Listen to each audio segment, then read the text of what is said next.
Hello, everybody, and welcome back to another edition of the Baseball Talk Radio Show. I'm Gary Mack, and joining me as usual is my co host, the great Rich Baxter. Rich, how are you? Thank you very much, Gary. That was a wonderful intro. I hope we can live up to the billing. Doing pretty good here. About to get a thunderstorm here where I live. I guess it's going to come up and visit you soon, but spring is in the air, so to speak. We've had some rain already, Rich, so it was quite heavy earlier today. But it's still very gray, and like you said, I guess more is coming up this way. A good day to sit at home and do a podcast in the rain, and hopefully Florida, the weather is nice and they can get in the rest of spring training. 4 more days to opening day. Do you believe that, Rich?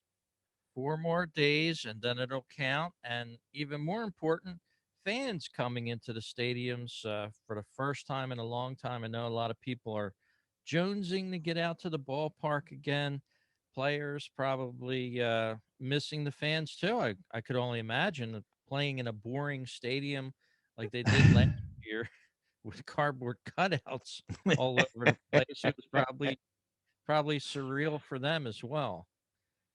Yes, I think they missed the fans. Happened last night. I turned on. I was watching a little bit of the golf tournament, and one of the golfers said how much nicer it is. They have a limited amount of fans as well in Texas where they're playing this week. Um, and they said how nice it was to have fans back around. It provides an adrenaline bump for them. It's the cheering and everything gets them going. And I don't think they missed it until they didn't have it last year. Um, it's going to be interesting, though. They're not going to make it easy to get into these ballparks, especially here in New York. I don't know about in Philly, but in New York, you have to have proof of the either vaccination, or you have to go take a test within 72 hours of going to the ball game, or you have to have another test or something. I forget what that was, the requirement, but they're not going to make it easy. And New York is coming out with this vaccine pass that you can put on your phone. It's an app. Now, keep in mind, it's not voter ID to vote is terrible. It's racist. It's awful according to everybody. But to get into businesses and certain events, you need this vaccine pass. So I don't see why, they're assuming everybody has a smartphone. There's a lot of seniors don't have smartphones. There's a lot of that stuff. But this is how you're going to get into a game.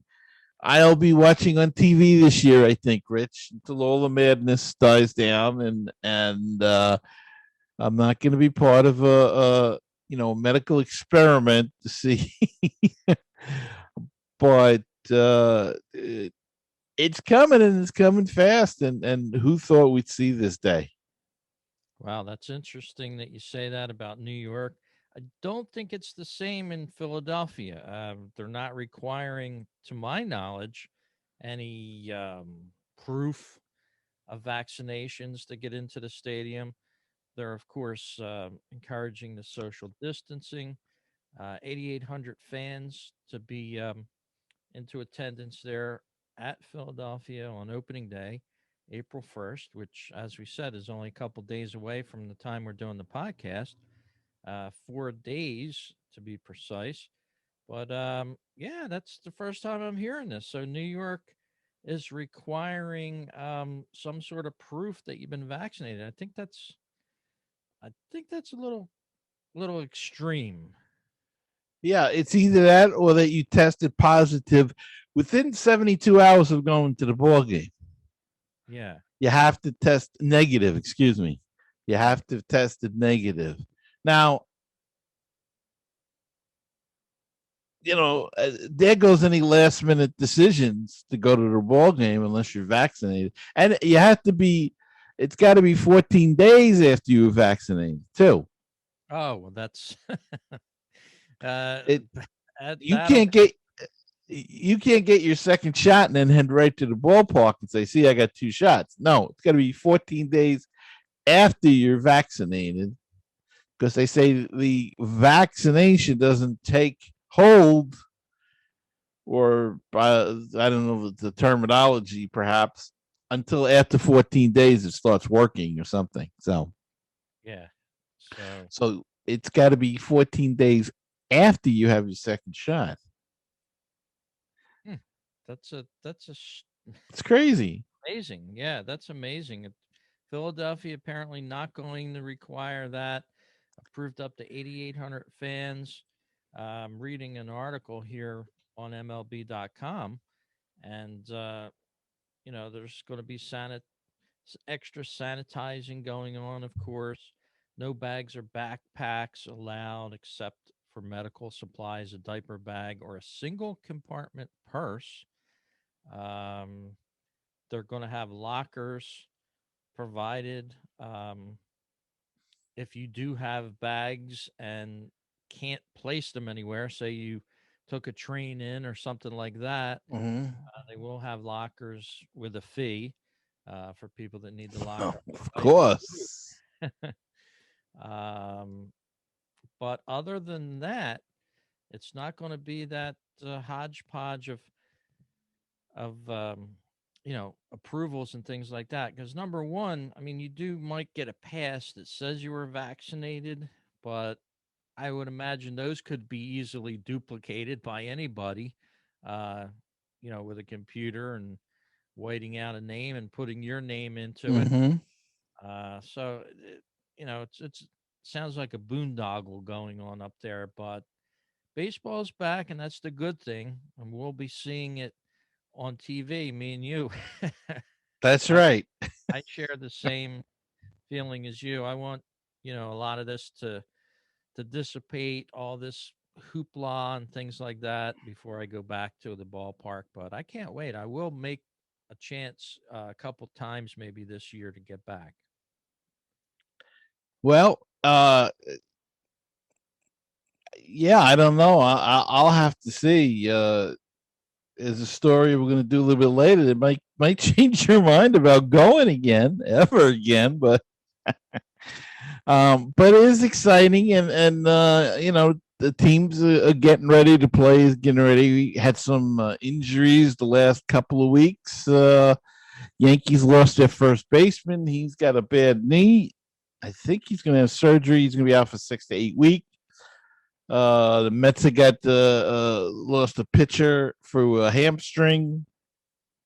And one thing I found very interesting, and I'll leave it to you. And I saw it on a ribbon across the TV screen while I was watching one of the games, and that's with the Baltimore Orioles. The first baseman, his name escapes me now. See what happens when you get old. I think it's Chris Davis, but I can't remember exactly if that's his name. He had signed a big contract with them a number of years ago, had a couple of good seasons, and then just totally hit the toilet. But he's out with a back sprain, which is lower back sprain happens, right? But they put him on a 60-day disabled list. Now I found that very odd because usually if it's a lower back strain, it's either the regular DL or IL, whatever they're calling it, or they sometimes don't even put you on. It's day to day. He went on, and this is what as I said, the thing going across the bottom of the screen on a 60-day. And I thought that very odd. It must be a lot worse than they're letting on, or whatever, or they wanted to get somebody else on the roster and not too keen on him. So I just thought I'd throw that out there. I just thought that was interesting, and it just kind of struck me as odd that they would do that, make that move, especially before the beginning of the season. Yeah, I think I read somewhere where he wasn't too happy about certain things, as are a lot of players um, that fall into that category that they don't exceed the expectations of a team, and but he may be injured. You know, it's a shame when careers go south like that.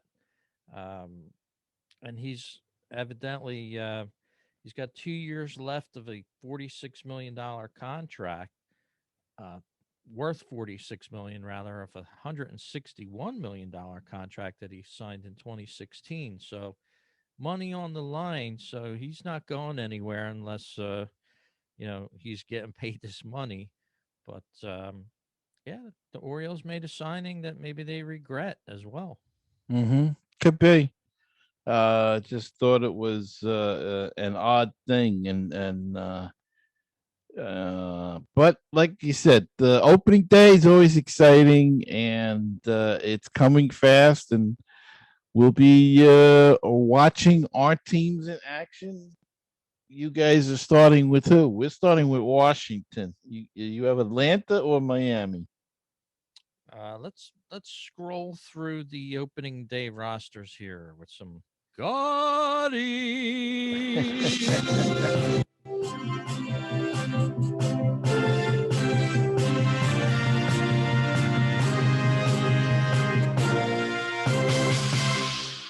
All right. So since you asked, Gary, here's the answer. The Yankees playing the Blue Jays, Tigers and Indians, Red Sox and Orioles, Brewers versus the Twins, Cubs taking on the Pirates, Phillies and the Braves, Mhm. Marlins and the Rays, Reds and the Cardinals, Rockies and Dodgers, Padres and Diamondbacks, Royals and Rangers, Nationals and the Mets.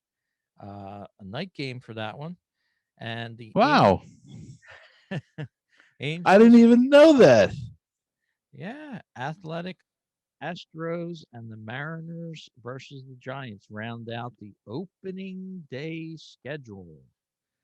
Yeah, Wow, I did not know honestly that it was a night game. yeah, The first Mets' pitch. first opening. I don't remember the last time they had an opening day at night. Yeah, interesting. Yeah, they're spreading it across the clock. Actually, they're going to have a lot of Yeah. coverage starting at 1:05 and then going right on through the West Coast 10:10 start. Well, of course they have to start with the Yankees. Yeah, I don't know why they just don't give them the title right now. Just give them the championship trophy because everybody knows they're gonna win, right? So that's sick of hearing about that. But that's on another show. on paper, maybe, but yeah, what a great fanfare there for opening day. The smell of fresh roasted peanuts and cracker jacks and the call for beer, from the vendors probably. Although maybe they've been sequestered as well. Yeah, yeah. Maybe you have to go get your own beer this year. And sometimes this early in the season, there's a lot of hot chocolate being made, and coffee Yeah, at these games. yeah, that's for sure. Well, we were talking a little bit before the show, um, Gary, and I know I didn't want to wait to bring this up before I forget it, but I got my magazine out again, the Athlon Sports, and here's an article that I thought I'd bring up, and it caught me by surprise. 20 years since 2001 here, when terror stopped baseball, is the title of the article here. 9/11, 20 years ago. Wow, hard to believe, huh? Yeah, you know, 5 years goes by, you hear it or read it. 10 years goes by, and you're like, oh, wow, geez, it doesn't feel like 10 years. This does not feel like 20 years ago this happened. There's a Mm-mm. whole, what, 2 decades of time has Yeah, elapsed. And it's just it's amazing how time has just, accelerated for me anyway. Oh, it's certainly true. It just it's unbelievable. And a lot of the listeners, of course, in their 20s, were kids at the time that this happened. So this is, ancient history to them. It's sort of like, your grandpa telling you about World War II, if you were born well after that. Huh. It's, Well, in my case, it was my father, but yeah, yeah. But, my grandfather would tell me about World War One. yeah, I mean, very few things have stopped pro sports in action like this event did. The terror attack at the World Trade Center. Of course, the pandemic did its own work to the season last year. So, um, but this was really something, and it's a memory that'll be etched in my mind for a long time. It's a different feel though. This was a different feel than the pandemic is, I would imagine. Only because I can remember I didn't go to the first game back, but I had season tickets at the time, and I forget what day they came back. The Mets were the first team to play in New York, by the way. Don't listen to anybody that tells you about how the Yankees saved New York during that's a load of crap. They say that because they won the World Series, but it was the Mets that brought baseball back to New York. They were the first team to play, and I think I went to the third game back, and there was still a lot of security there, and not as bad as the first. The first they say was like you had to go like through three checkpoints, and it was like craziness to get into that game. Um, but I went to the third game back, and there was a lot of apprehension even then. You were worried about because God forbid you never knew. Even the rest of the year, and that was towards the end of the year. We still had some games though, and it kind of carried on to the next season too. There was always the thought that if this happened once, it could happen again, and what a perfect venue. And then of course you think about all the movies like the one with a Goodyear blimp attacks the Super Bowl. Remember that one, Black Sunday, I think it was called, or something like that. So you think about all of those crazy things, and um, you just never know. And then, thankfully, after a while, we were able to get over that, and just go to the game and forget all of that stuff. But it's um, I would imagine it'll be there'll be some similar things with the pandemic. If somebody's standing too close to you, you'll get. Uh, but it was a different feel. It wasn't the usual feel at the ballpark that you have.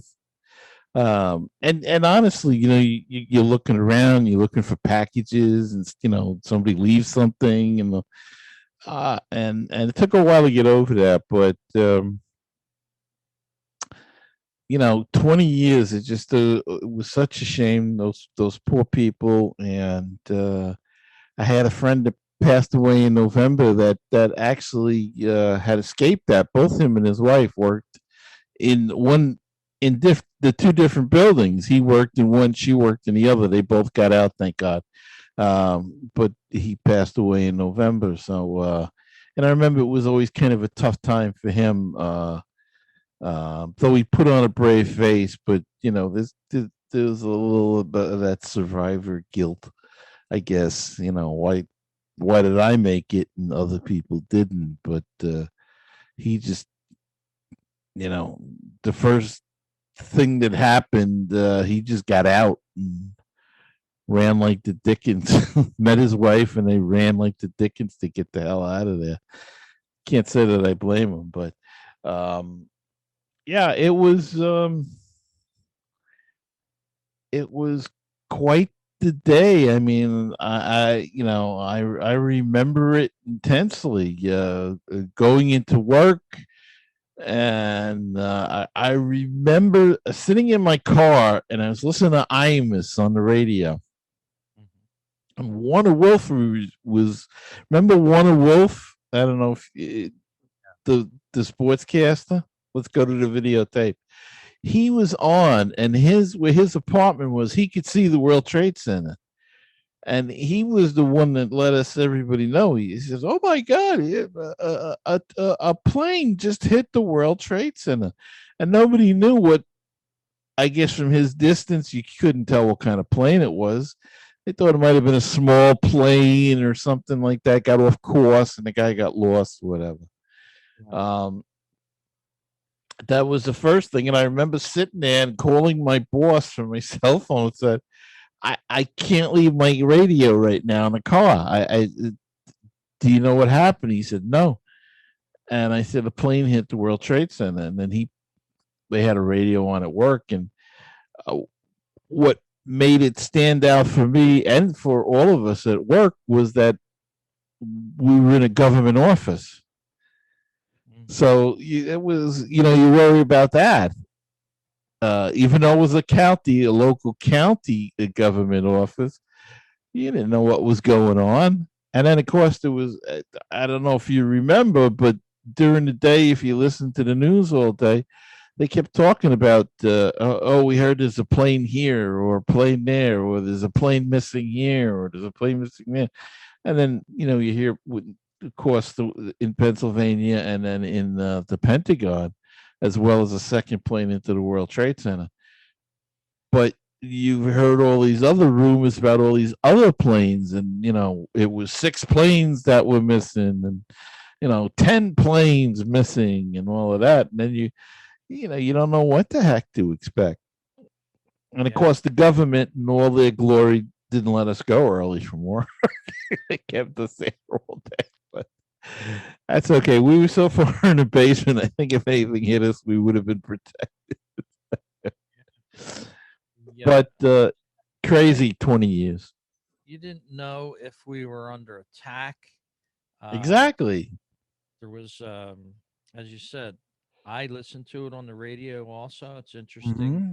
I was going into work about 10 minutes to 9, 8 minutes to 9, and it was announced over the radio in the Philadelphia area, like you said. First initial report was it might be a small plane of some sort. And Right. then within a minute or two, they corrected it to no, it was a, big plane. And of course, that was earth stopping news. Went inside to the job. We had televisions on, and it just unfolded from there. The sheer disaster and, total chaos that was going on. And, the unbelievable buildings that crumbled because of this was just incredible. I don't know if you were ever in the World Trade Center before that, Mm-hmm. but I that place was. is massive. Yeah, I ate dinner up in that restaurant one time, and uh, it's like you said, it's massive. It was huge, and the funny thing was they build these buildings. I don't know if people know that, but they build them to actually sway in the wind. Mhm. And the night I was up there for dinner, it was a few years. It was about probably 10 years before they came down. Um, Maybe even more. No, I don't know. Um, and you can feel it moving in the wind. It's a weird. I mean, it's not you're not like this, but you could actually, there's a. I It's a very. It was a very you subtle. know subtle but feelable thing, if that's a word. Yeah. Uh, but yeah, but like you said, Rich, it was massive. Yeah. I was outside of it a few times over the years, and then I did go in it once. As you said, I went up to that restaurant. I didn't eat there, but I was going to. Me and a buddy were in town, and I said, did you ever go in the World Trade Center? Oh no. And I don't believe you had to pay to get up there, which was another reason. I went Yeah, up. yeah. Because they had an observation lounge up there, and they had a Yeah, bar you could go to as yeah. well. Well, I was there on a freebie thing. I was dating this girl at the time, and she had won like employee in a month or something, and she wanted to go have dinner up there and then go to a show. So that's what we did. Um, then we had to go out and get something to eat afterwards because they didn't feed you. I mean, Right, right. that's those food restaurant where they give you, this is a steak. You know what I mean? Morsel. Yeah, yeah. You can get four meals out of a small potato. Yeah. Potatoes all gratin. I said to the guy she got mad at me, the girl. I said when they brought the main dish, I said, "Well, where's the steak?" Where's the beef? Ooh, yeah, where's the beef? But yeah, a huge building, and it was just see them those buildings fall down was really something. And I have not been in. Have you been into the since they've rebuilt the I Freedom Tower? And not. No. no, no, Uh, no, nor have it I. down in the area, but now it's like a tourist attraction. It's Yeah. you got to pay 25, $30 to get into Hmm. the area, and I don't agree with that. I mean, I guess they have to do something to keep um the decorum of the place, maybe to say that, uh, Yeah. and do something like that. But yeah, what a shame. Never be forgotten. And the terror of it all. We should never forget that, in this day and age, especially with this newest administration that took over the peace, love, and understanding movement, I want to call them. No, there's not everybody peace, love, and understanding there. They'll take your eyes out if you look the other way. They'll eat your lunch For don't and forget it, America. well, I'm not going to go there, but the I don't want to start on that because we have some other political news later that really ticked me off. But yeah, it's you can't forget it because it was a certain feeling. It was a different feeling, and uh, it was fear. I mean, you were driving around, or it was just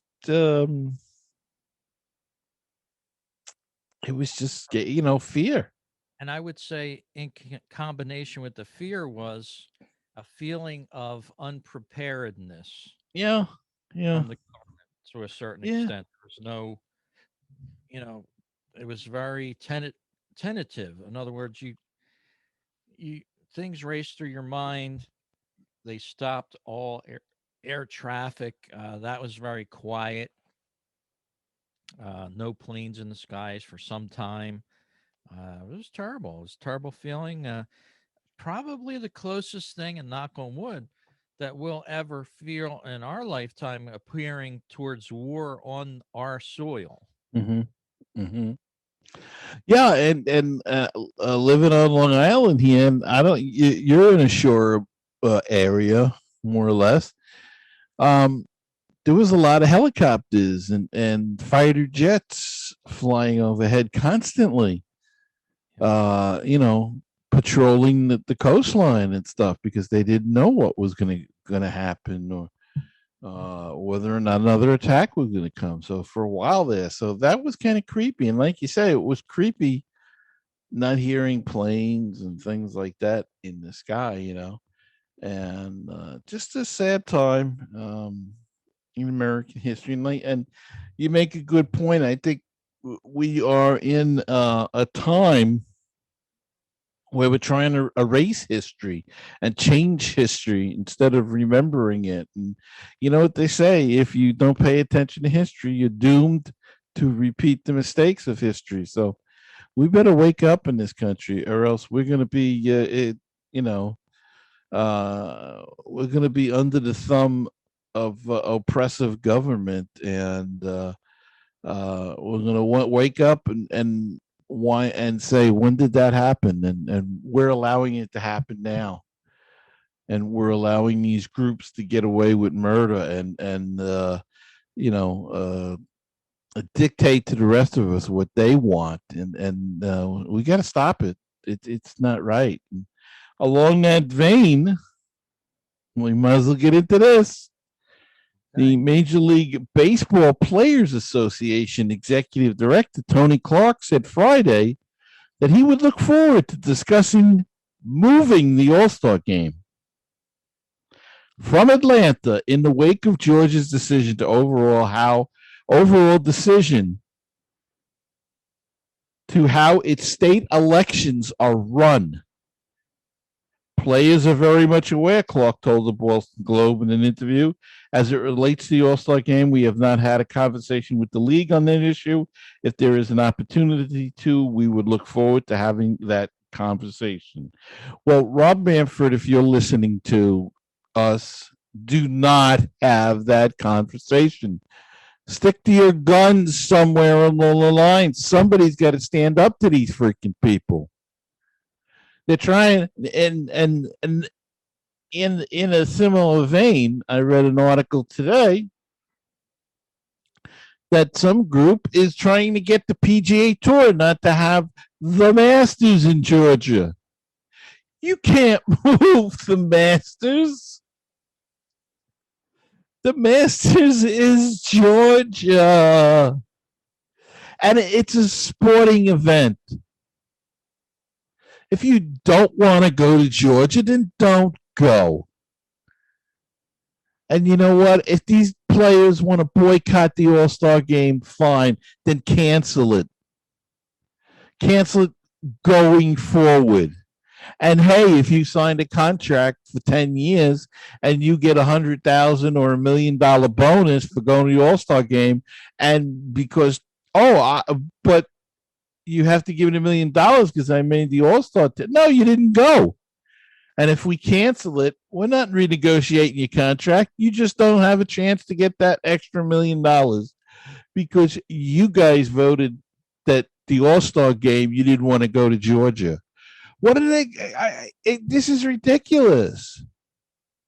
Can somebody say, can the Phillies say, we don't want to play in New York because the governor's a philanderer? And he killed senior citizens with COVID?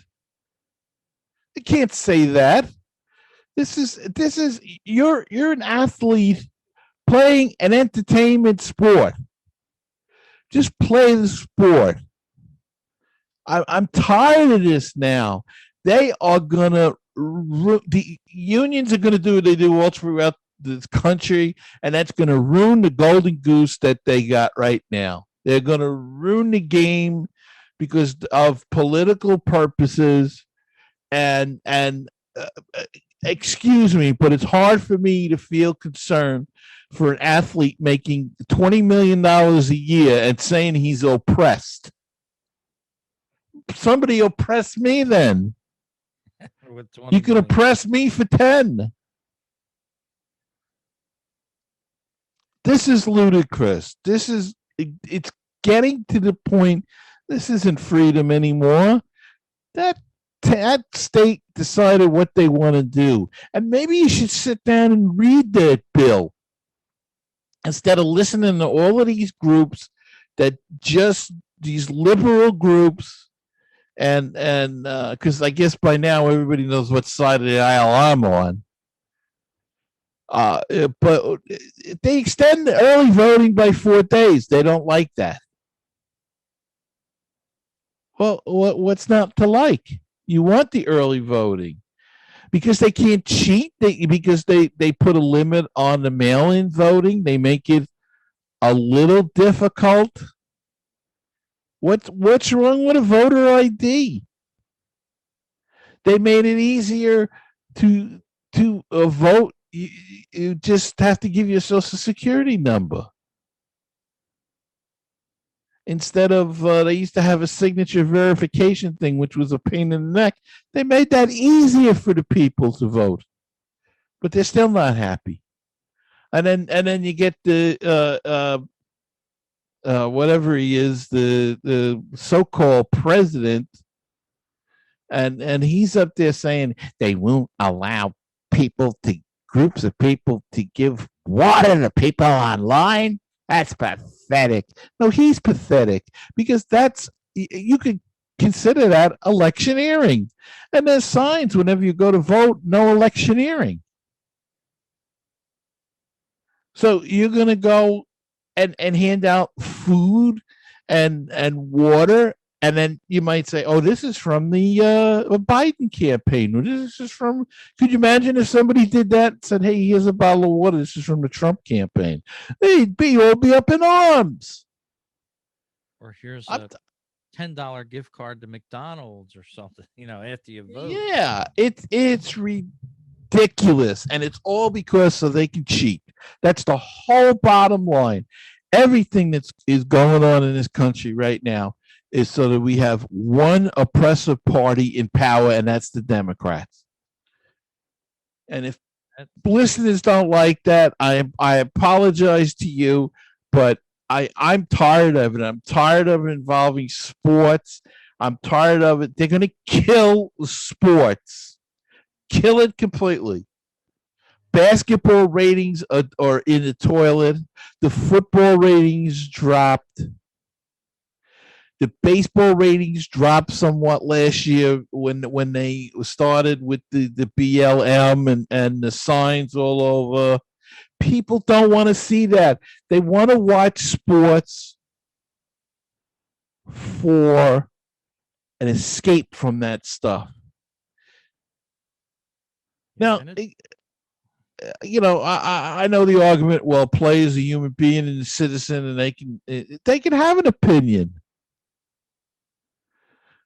but don't cry. Then, if you get you want to boycott the All Star game, fine. If you get docked for it, then don't cry about that. That's your decision. If you want to sit out, they let them opt out last year for the pandemic, and they didn't do anything. I personally, I don't. That was a tough call because I think that if they kept you safe and everything, you should have played. yeah. But that's not here nor there. Just I getting just back to your initial statement on the players ganging up and choosing sides on politics, that shouldn't be in baseball. That shouldn't be, we're talking about a game here, not whose side you're on and, who did this in the world today and, you know, who did that. And I'm not in favor of that. So I'm not going to play. If baseball allows this kind of activity, then it's no longer a game that we once knew and loved. It's no, not it's not something that should be demonstrated by players or even the league. You're a baseball league. You play baseball, just play baseball. Don't get involved in outside politics one way or the other. Um, but yeah, to echo your comments about the voter, uh, real quick, because we're a baseball podcast, but we segued into the voter thing here.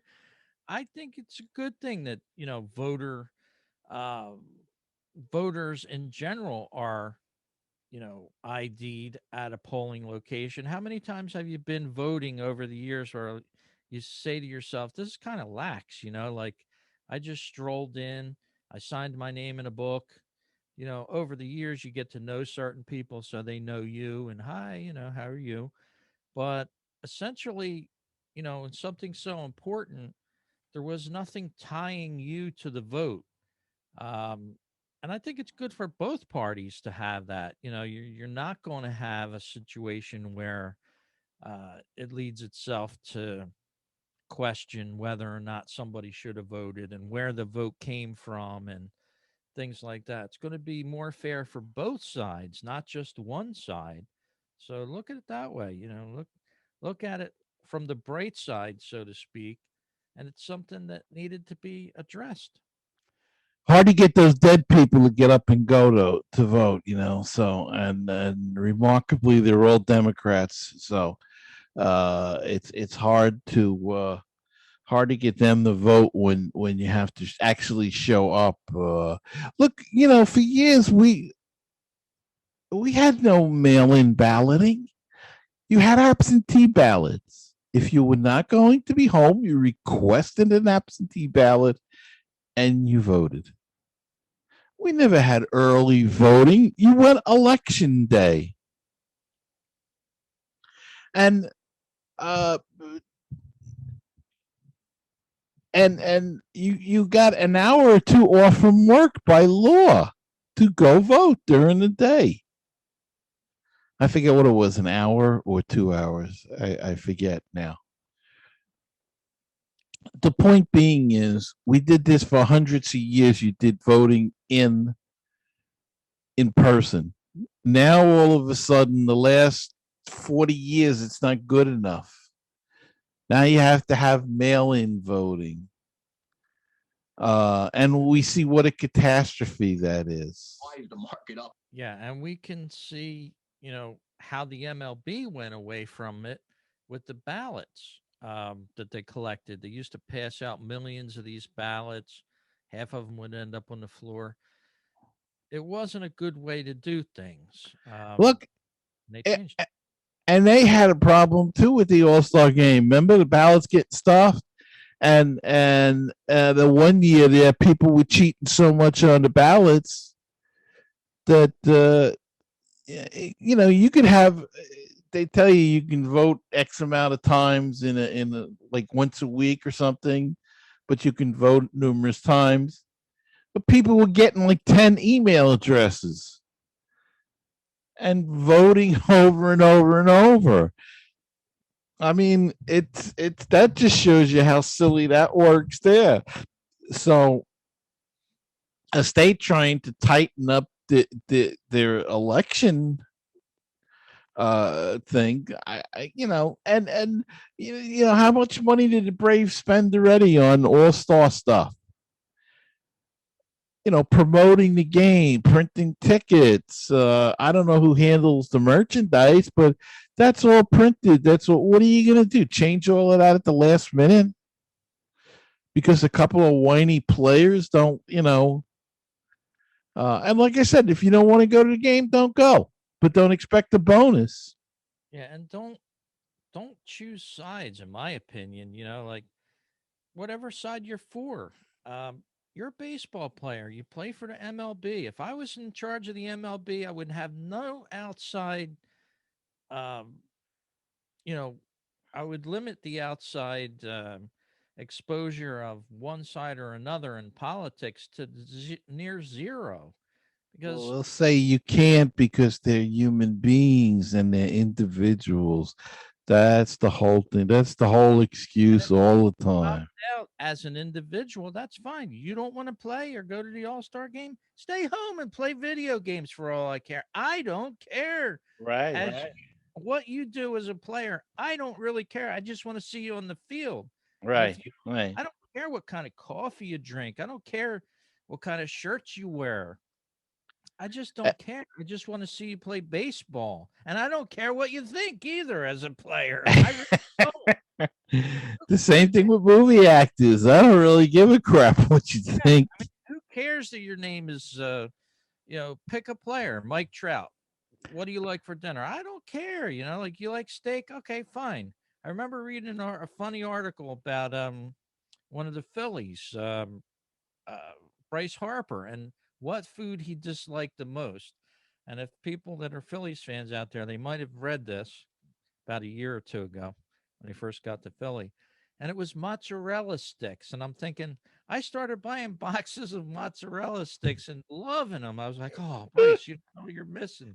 But it's weird. Like, who cares what food Bryce Harper doesn't like? I don't. It's just it's a crazy world now, and we're letting ourselves be run by these special interest groups, and we don't open our mouths enough. That's the problem, and that's why we're in this predicament that we're in. But baseball's got it. They can't let the union get away with this because they're going into negotiation with the union.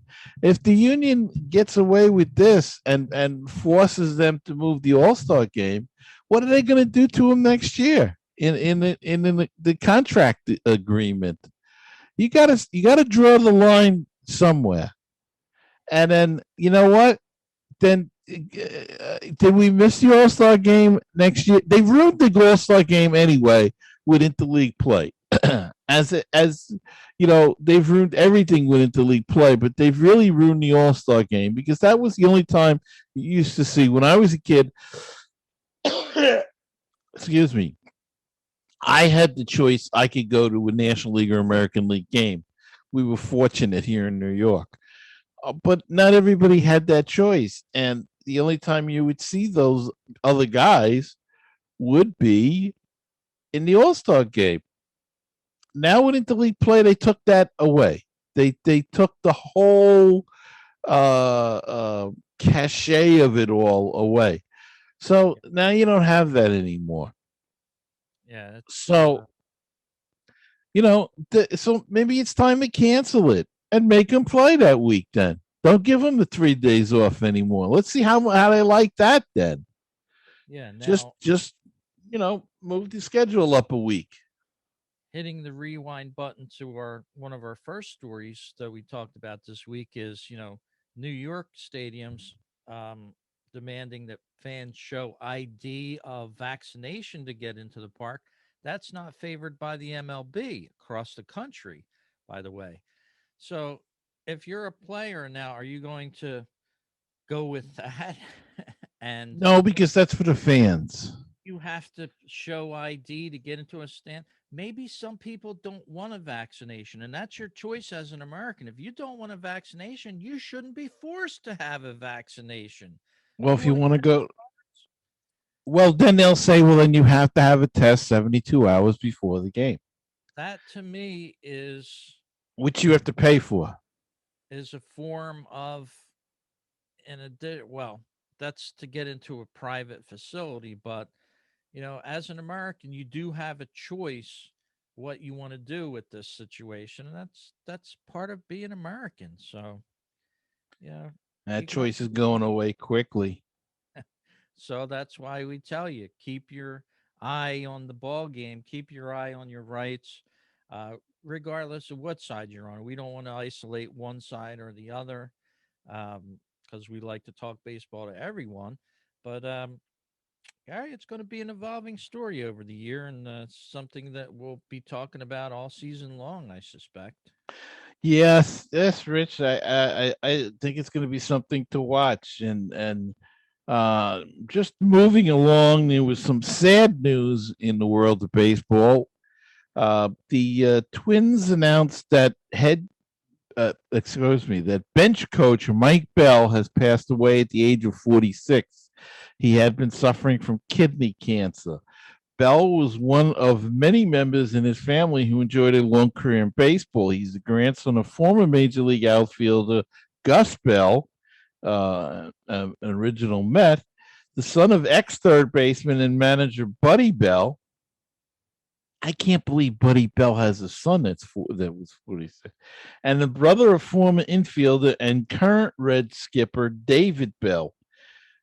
Mike Bell was the 30th overall pick of the Rangers in 1993. Mike Bell passed away from kidney cancer at the age of 46. And one more death. Bobby Brown, a member of 5 Yankee championship teams, who went on to become a successful cardiologist.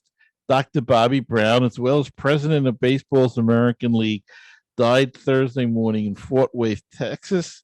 He was 96. So our condolences go out to both families. Bobby Brown, Dr. Bobby Brown, 96 years old, cardiologist, played a baseball when 5 championships, and then went on to be a cardiologist. And probably made more money doing that in those days when he played than he did in baseball. But still, what a great story. Yeah, what an accomplishment for a player, former player of baseball to get into. And condolences go out to both families. Gary, I just wanted to let our listeners know as we're running a little late on the show here about our new Patreon offerings for our sponsors. And that's you guys out there listening to the show. Go to patreon.com if you're watching the YouTube feed. I got it up on the screen. Patreon.com/baseball talk. It's all one word. And you can subscribe to our show. Now, if you go for our middle level and up, which is $5 a month or more, you're going to get access to uh, some files that nobody else has access to, which is some unedited shows, the pre show banter, that sort of stuff. We're going to have some extra interviews. And throughout the season, we're going to do some extra Patreon posts there, both video and we're going to do shows only for Patreon. So I want to invite you guys to join our Patreon sponsorship page here at patreon.com/baseball talk. And Gary, it's a way to reward our listeners, our well, you know, people that have been with us for years listening to the show. They want to jump on and sponsor the show. I think it's going to be awesome. So invite them to do that. Yeah, and like Grit said, we're going to try to do some special events as we go along here. Hopefully, starting soon. We'll have to work that out, see what we're going to do. But yeah, it should be exciting. And if you'd like to be a part of the show as well, you can call us at the voicemail hotline at 516-619-6341. 6341. I said that right. Yeah, 6341. Uh huh. Play that And lottery. and and Lottery. and or if you prefer to do things the old fashioned way, you can drop us an email at Gary at baseballtalkradio.com or Rich at baseballtalkradio.com. Yes. So I'm you know working away at that site actually as well. I had tried to get it up for opening day. I don't think I'm going to make that promise. I had some busy time at work in the last couple of weeks, which I thought would subside, but stay tuned to that site. It's going to be happening this year for sure. New revised way to listen to a lot of podcasts that you love and some that you've probably never heard of. So pop on yeah, by talkradio.com. and you have to pay attention to the real world work thing. Yeah, yeah. You got to So pay attention to the paycheck.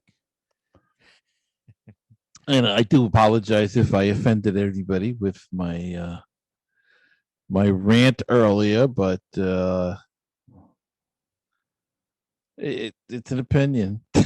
And we used to be able to have them. I don't know so much anymore, but we invite all of our listeners to, we want to talk about baseball. We want to try to get away from, you know, that sort of thing. At least it's a good way to get away from that sort of thing because sports used to be anyway. Now it's you fall in line with the players and the league now sometimes, but you know, what it's can you do? almost like they force you,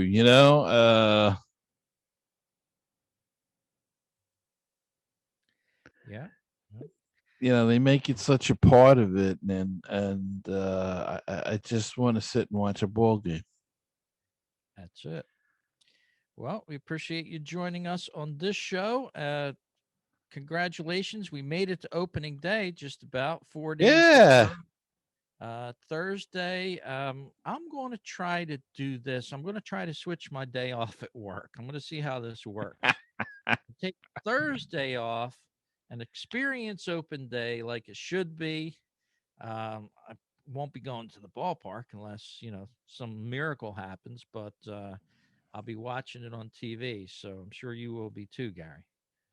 Yes, I will. And now that I know it's a night game, I am really shocked at that because usually the tradition is that it's a day game, and wow, I mean they have had first home games at night, which is first opening day for them at night. Um, but the whole opening night thing, I honestly I didn't know. I just looked at the schedule when I saw your thing, and um, yeah, 7 o'clock. It can get cold there in Yeah. April. And with less people there, it's going to be even colder because you can't huddle up or anything. So, good luck to those people that are going. I'm sure they'll enjoy it. It's I have to ask around. I have a friend that has been going well, he's got a buddy that usually goes, and he's been going for like 30 years. His friend, and he's gone, quite a few times with him, but skips a year or two here and there. But I wonder how that's going to work out this year. With all of this nonsense going on. So, but it's like you said, we made it further than last year, and let's hope for the best. We haven't heard anything about COVID with the ball players. So one guy got it or something, but tested positive, and they quarantined him a couple of days. He tested negative, so he was back, and so no large outbreaks. Thank goodness. Yeah, and you probably have the marquee matchup of the day there: Jacob DeGrom and Max Scherzer taking on the mound for the Nationals. So it'll be Yeah, that should be a good one. Yeah, yeah. that should be a good one. So. All right. Well, thank you all for tuning in. And my friend Rich, I will talk to you next week. And we'll have some baseball to report on, actual baseball that counts. I will see you next time on another edition of the Baseball Talk Radio Show.